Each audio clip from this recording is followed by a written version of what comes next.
إنما ذلكم الشيطان يخوف أولياءه. All that was shaitan. That whole propaganda that people are coming, they're gathering against you, they're going to come and get you, things are going to get a lot worse for you. All that was shaitan, Allah says. يخوف أولياءه. All he does is instill the fear of his friends into you. He wants you to be scared of his friends.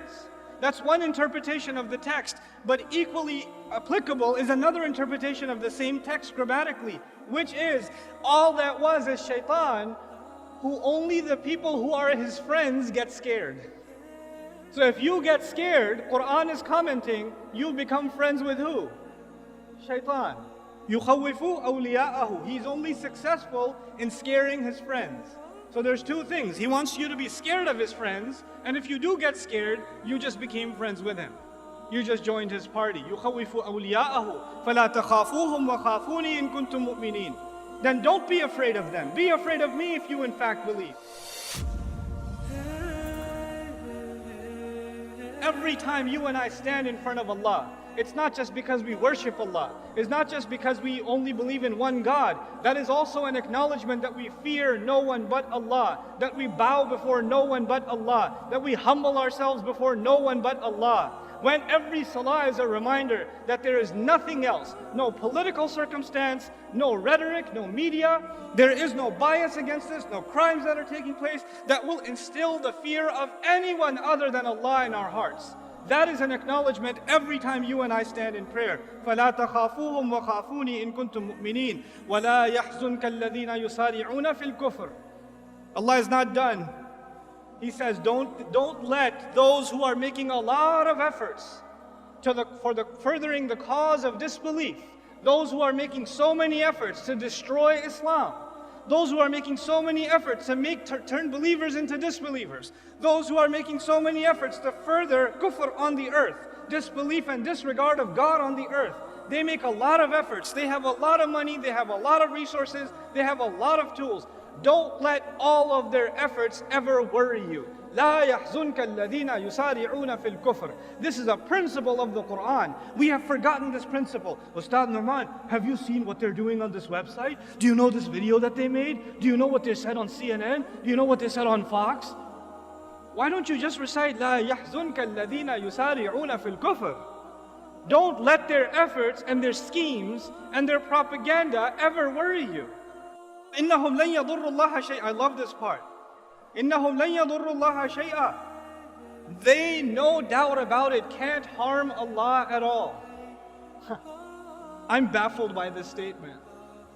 Allah said, don't worry about their schemes and their plans and their plots and their propaganda. They can't harm who at all? They can't harm Allah at all. I'm not worried about them harming Allah. I was actually kind of worried about them harming me. So I was expecting Allah will say, don't worry about their schemes, they won't harm you. But Allah says what instead? Don't worry about their schemes, they can't harm Allah. Why is that? Because Allah is our protection. It's like Allah is our shield, and they can't do anything about this shield. So you're safe, because you're with Allah. You're with Allah. They can't harm Allah. So you have nothing to worry about. لَإِنَّهُمْ لَن يَضُرُّوا اللَّهَ شَيْئًا. Then why is Allah giving them this opportunity to scheme and plot and further their cause and make things more and more difficult for the believers? يُرِيدُ اللَّهُ أَلَّا يَجْعَلَ لَهُمْ حَظًّا فِي الْآخِرَةِ.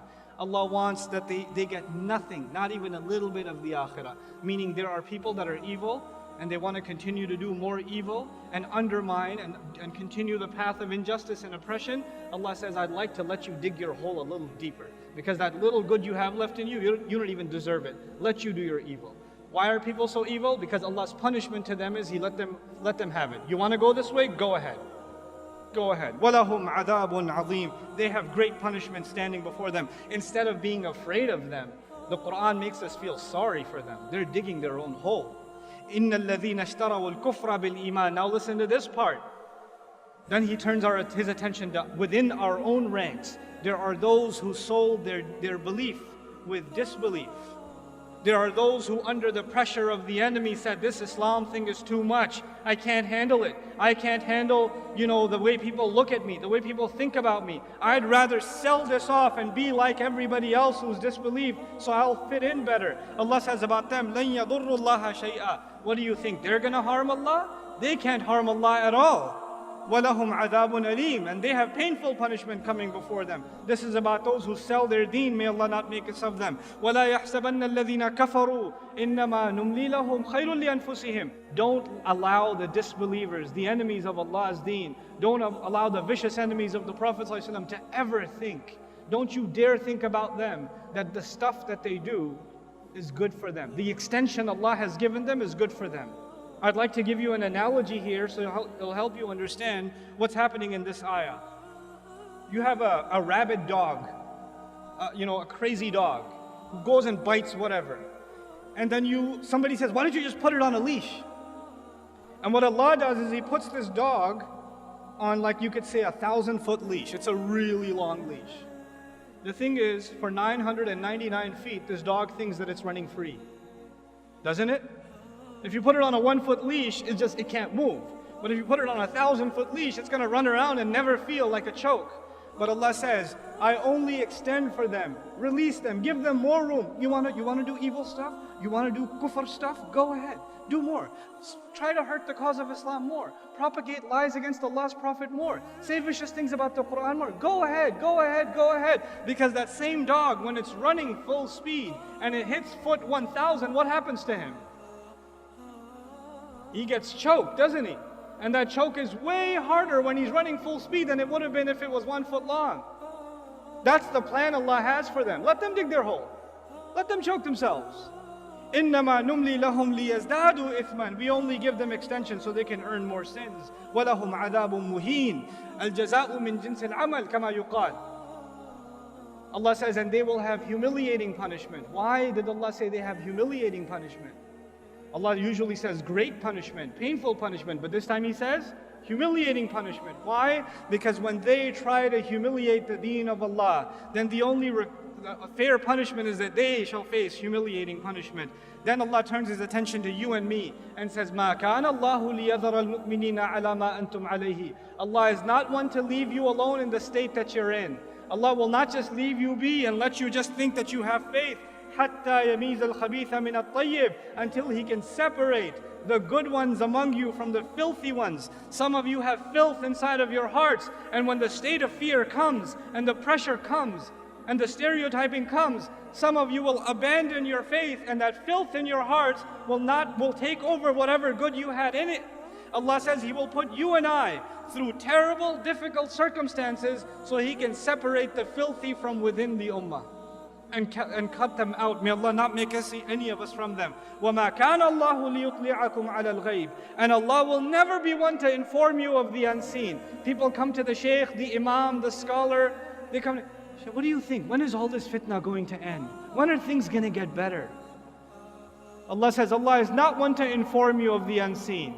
I'm not going to say 3 more years, watch, everything's going to be better. No. That's actually what I've heard in churches.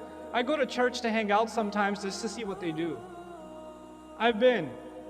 And I actually, last Christmas, I want to know how they do da'wah. How did they get 100,000 people inside of a stadium and preach? So I went to listen. What do these guys do? And they're like, this year is going to be a great year for you. The Lord's going to take care of everything. You're going to get yourself a promotion. And that divorce is finally going to be filed. And you're going to do great this year. Because the Lord promises it. I was like, what? Lord promises this year is going to be great?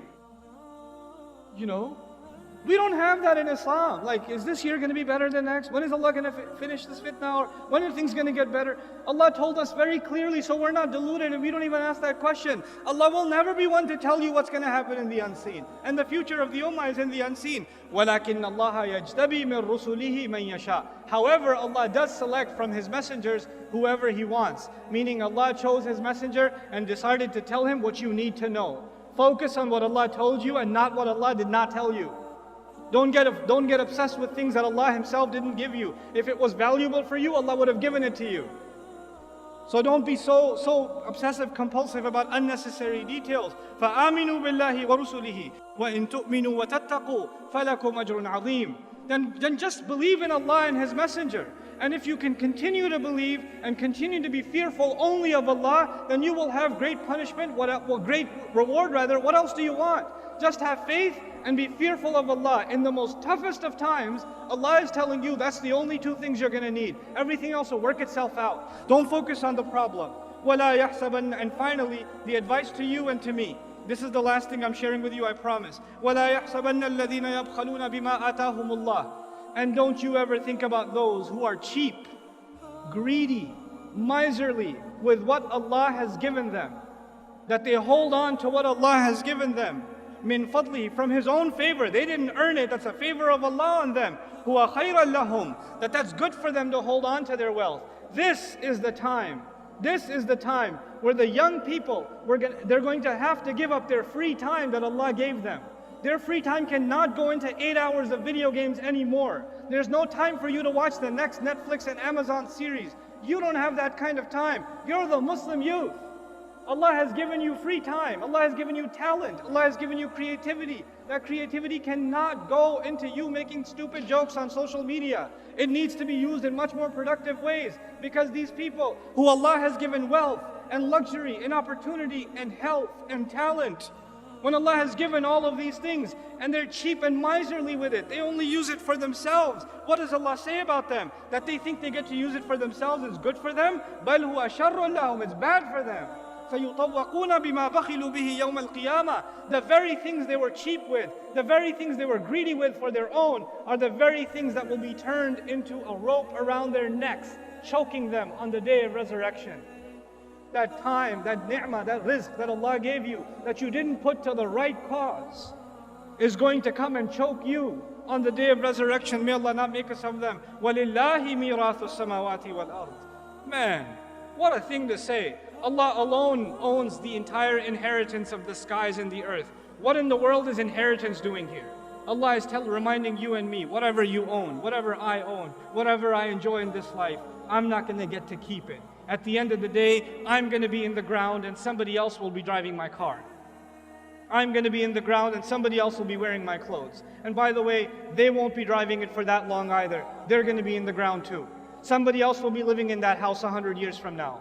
Somebody else is going to be, eating the fruit of that tree that I have in my backyard. It's not going to be mine. And at the end of it all of it will be given in inheritance back to Allah. It's Allah's.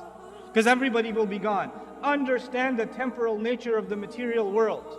Do not become materialistic in your goals, in your aspirations. Things Allah Azza wa Jalla is offering us in a time of great fitna, the only thing to worry about is what you will earn with Allah. Put your efforts in this world, excel, do your very best. But then again, if that's all you want to do for this life, then that is what is exactly choking you. It's going to choke you. It's going to destroy you. Our deen is so beautiful, such a balance between what we want in the next life and what we get in this life. It merges the two of them. We're not just people of akhirah and we're not just people of dunya. We're people of Rabbana atina fid dunya hasana wa fil akhirati hasana wa qina adhab an-nar. And so Allah Azza wa Jalla concludes, as I conclude in this passage, Wallahu bima ta'maluna khabir. And Allah has full news and full account and a full perspective on everything that you're doing. And that's a comment to the ummah. I know what you're doing. I know what you're doing when you've been hit with injury. I know whether or not you are becoming people of Jannah. I sincerely remind myself and I remind all of you that this Quran is a living document. It's a living book. It will inspire, it will empower, sometimes it will scare, sometimes it will set you straight and calibrate you. It is not a drug, like in modern philosophy, religion is the opiate of the masses. So you turn to religion to feel better about yourself. Yes, the book of Allah will make you feel better about yourself, but sometimes you just need to get a slap in the face and get set out straight. And the book of Allah will give you that too. It'll give you what you need, because Allah is your Rabb. He's your master. He doesn't have to cater His message to what might make you feel better. He'll cater the message to what you need, what your heart needs. And this time Allah is basically telling the ummah, in the middle of this crisis, grow a spine, get strong. Don't be afraid of anybody else. prove yourself to Allah, and none of the efforts you do will go unacknowledged.